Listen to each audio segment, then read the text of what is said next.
Yung wireless charger mo, yung nagpapainit ng microwave mo, at yung nagbibigay ng vision sa'yo, isa lang sila ng klase ng wave. Welcome to Opto Facts. Facts I found out as an Opto student. Hi Wawabs, radio waves, microwaves, at visible light. Lahat sila EM waves. Nagkakaiba lang sila ng wavelength at frequency.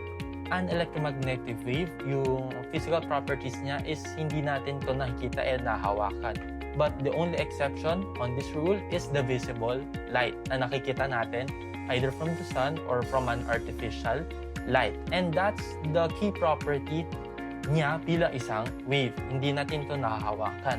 And siya lang ang natatanging nakikita natin sa buong EM spectrum. Kaya dual property ang meron sa light. Visible light is just a small portion ng buong EM spectrum. Yung mata natin, nakaka-detect lang tayo ng wavelengths from about 380 to 750 nanometers.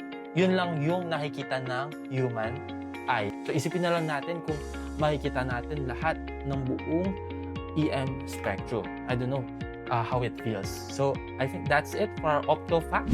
Love you.